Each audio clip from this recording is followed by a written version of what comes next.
আজি বটদ্ৰৱাৰ কদমনিত অখিল গগৈৰ মুক্তিৰ দাবীত এক মানৱ শৃংখল কাৰ্যসূচী হাতত লৈ কৃষক মুক্তি সংগ্ৰাম সমিতিৰ কৰ্মীয়ে উক্ত কাৰ্যসূচীত অখিল গগৈক মুক্তি আৰু উন্নত চিকিৎসাৰ বাবে চৰকাৰক দাবী জনায় কৰ্মীসকলে।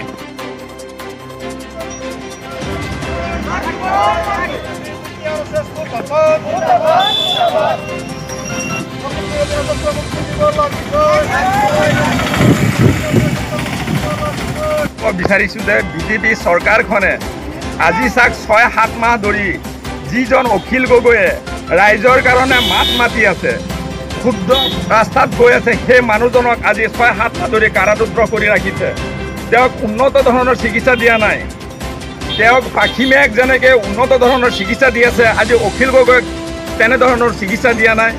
অখিল গগৈয়ে আজি জাতিৰ কাৰণে মাত মাতিছে। এইটো কি অখিল গগৈৰ কাৰণে অপৰাধ নেকি? অখিল গগৈয়ে নদী বান্ধৰ কাৰণে মাত মাতিছে, এইটো কি অখিল গগৈৰ অপৰাধ নেকি? অখিল গগৈয়ে টুল গেটৰ কাৰণে মাত মাতিছে, এইটো কি অখিল গগৈৰ অপৰাধ? অখিল গগৈ দেশৰ বিভিন্ন সমস্যাৰ কাৰণে মাত মাতিছে। অখিল গগৈ ৰাইজৰ জনতাৰ কৃষক সমাজৰ এটা কণ্ঠ। এই কণ্ঠক বিজেপি চৰকাৰে ৰোধ কৰিব বিচাৰিছে। বিজেপি চৰকাৰে অখিল গগৈক ভয় কৰি জেলত ভৰাই তেওঁক তিল তিলকৈ মাৰিব বিচাৰিছে। অখিল গগৈক তেওঁৰ সৈন্যবাহিনী গুলীয়াই হত্যা কৰিব বিচাৰিছিল, কিন্তু নোৱাৰাৰ কাৰণে তেওঁক আজি বেলেগ ধৰণে কৌশল কৰি কাৰাৰুদ্ধ হৈ তেওঁ কাৰাৰুদ্ধ হৈ মৃত্যুবৰণ কৰিবলগীয়া হৈছে। আজি বিজেপি চৰকাৰখন, এই ফেচিবাদ চৰকাৰখনে চাক জনতাৰ কণ্ঠক কোনো মূল্য নিদিয়া হৈছে। জনতাৰ যে এটা বাক স্বাধীনতা আছে, এই স্বাধীনতাখন বিজেপি চৰকাৰে হেৰাই পেলাইছে। আজি আমি স্বাধীন ভাৰতৰ নাগৰিক, আমি পৰাধীন হৈছোঁ, আমাৰ স্বাধীন নাই। বিজেপি চৰকাৰখনে গোটেই অসমবাসীক যেনেকৈ জৰুৰ অৱস্থাত পেলাইছে, আপোনালোকে নিশ্চয় অৱগত জানে, বাগদানৰ জুইৰ কথাটো জানে। আজি অখিল গগৈ ডাঙৰীয়া থাকিলে তাৰ কাৰণে প্ৰতিবাদ কৰিলে হয়। আজি সমগ্ৰ দেশত অখিল গগৈয়ে যিটো ৰাস্তাত মাত মাতিব লাগিছিল, অখিল গগৈয়ে মাতিছে। আজি শুদ্ধ ৰাস্তাৰ কাৰণে মাত মাতিলে বিজেপি চৰকাৰে আক্ৰমণমূলকভাৱে তেওঁলোকে যিজন নেতাই আপোনাৰ বিজেপিৰ বিষয়ে মাতিব, তাক চক্ৰান্তভাৱে জেলত ভৰাই থ'ব। গতিকে অসমবাসী ৰাইজক আমি হাতযোৰ কৰি অনুৰোধ কৰোঁ যে আপোনালোক ওলাই আহক।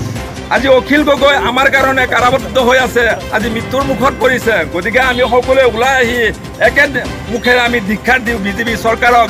এই বিজেপি চৰকাৰক 2021ত আমি পৰাভূত কৰিবৰ কাৰণে আমি উঠি পৰি লাগিব যে বিজেপি চৰকাৰখনক আমি ফুলে ফুগাহে সমাজৰ পৰা গাঁৱৰ পৰা খেদি দিব লাগিব। কাৰণ বিজেপি চৰকাৰখনে আমাক নিবনুৱা মানুহখিনিক যি হাৰাশাস্তি দি আছে, আমি চলিবলগীয়া বহুত টান হৈ পৰিছে। অখিল গগৈ ডাঙৰীয়াক আজি ডিচেম্বৰ মাহৰ 12 তাৰিখে এৰেষ্ট কৰিছে চৰকাৰে। আজি কেইবাখন গোচৰ এছৰ পিছত এছা গোচৰতে দি জাপি দি বিনা অপৰাধত তাক জেলত ভৰাই ৰাখিছে। আজি তিল তিলকৈ মৃত্যুৰ মুখত পৰিছে। আজি তাৰ মা 96 বছৰ বয়স হৈছে। মাকৰ চকুৰ কান্দোনত আজি আমি ৰাজপথত ওলাই আহিবলগীয়া হৈছে। মাকৰ ফালে চাই অখিল গগৈক মুক্তি দিয়া নাই। অখিল গগৈ বিনা দোষী, বিনা অপৰাধ, তাকে এনে মিছামিছি চৰকাৰখনে হেৰাছমেণ্ট দি আছে।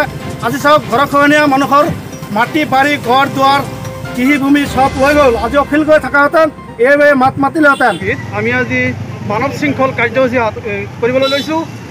অখিল গগৈ ডাঙৰীয়াক বিভিন্ন অজুহাতত জেলত সোমাই থৈ দিছে। আৰু আমাৰ বৰ্তমান যি পৰিস্থিতি, বান আৰু গৰাখহনীয়া সমস্যা, এই সমস্যাটো ৰাষ্ট্ৰীয় পৰ্যায়লৈ যোৱা নাই। আৰু আমি এই অখিল গগৈ ডাঙৰীয়াক যিটো উন্নত চিকিৎসা, তাৰ বাবে আমি উন্নত চিকিৎসা কৰিব লাগে। আৰু আমি যদি অখিল গগৈক বিনা চৰ্তে মুক্তি নিদিয়ে, তেতিয়াহ'লে আমি ৰাস্তালৈ ওলাই আহিবলৈ বাধ্য হ'ম। আকৌ চলিছে বাগজানৰ তৈল খাদত সূত্ৰপাত হৈছে অগ্নিকাণ্ডৰ। BGR তৈল ক্ষেত্ৰত সংঘটিত হৈছে এই অগ্নিকাণ্ডত আহত হৈছে 3জন বিদেশী বিশেষজ্ঞ। বৰ্তমান 3জনকে ডিব্ৰুগড়ৰ অসম চিকিৎসা মহাবিদ্যালয়ত ভৰ্তি কৰোৱা হৈছে।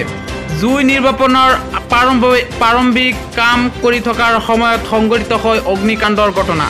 দুৰ্ঘটনা সংঘটিত হোৱাৰ সময়ত কৰ্মৰত অৱস্থাত আছিল 3জন বিদেশী বিশেষজ্ঞ, লগতে বৰোদাৰ পৰা অহা বিশেষজ্ঞ। বিদেশী বিশেষজ্ঞ কেইজনৰ নাম এণ্টনি ষ্টিডেন ৰেনল্ড, ডগ ডালাছ আৰু ক্ৰাইগনিল ডানকান।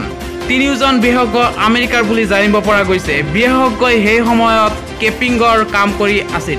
বাগজানৰ সেই ভয়ংকৰ অগ্নিকাণ্ড সংঘটিত হোৱাৰ প্ৰায় 58 দিন পাৰ হৈ যোৱাৰ পিছত আকৌ অগ্নিকাণ্ড সংঘটিত হ'ল।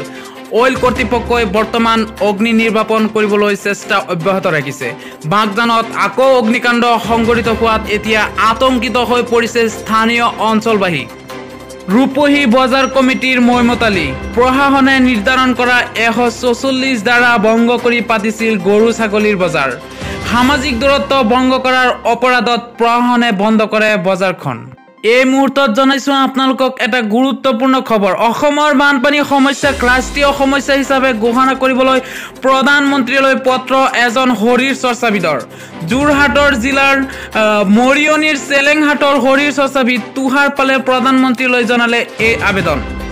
ৰাজ্যত নতুনকৈ 972 গৰাকী লোক কোভিড-19ত আক্ৰান্ত হোৱা বুলি পৰীক্ষাত ধৰা পৰিছে। ইয়াৰে 354 গৰাকী গুৱাহাটী, 51 গৰাকী যোৰহাটৰ। সতৰ্ক হৈ থাকক, সুৰক্ষিত হৈ থাকক আৰু স্বাস্থ্যৱান হৈ থাকক। অসমত বৰ্তমানলৈ কোভিডত আক্ৰান্ত লোকৰ সংখ্যা 27,744 জন।